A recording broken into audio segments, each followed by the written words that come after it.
greatest danger to the unity of this country, to the breakdown of this country, is not Igbos. It's not IPOB. It's not Biafra. It's not even Yorubas. It's not the Ijos. It's not Arewa even. It is the husband. This armed headman carrying AK-47.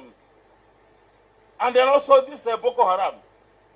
These two things are the things that are threatening this country.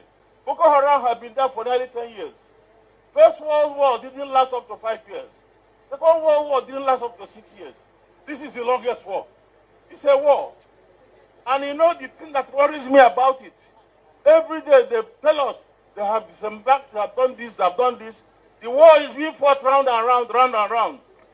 In the School of Infantry, the first lesson we are taught is that the only easiest way to defense is by being on the offensive. If I'm to advise Mr. President Onwa, I'll tell him that they are fighting a defensive war. They can't win that war. They must be on the offensive. Offensive means security. Intelligence must find out who are these Boko Haram, where are they, who are they. Squadrons of airport, and go and raid them in their place. Carry the attack to their homes. America will support us, Britain will support us.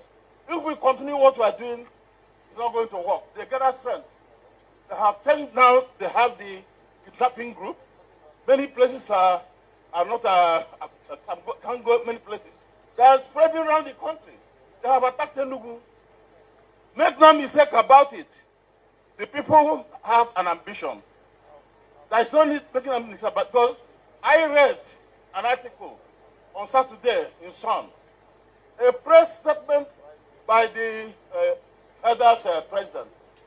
I mean, he said clearly what they planned. He says that our land is their own. He didn't deny it. It's a press conference recorded. In Igbo land, the land is owned by people. We don't accept that. And then the matter is serious.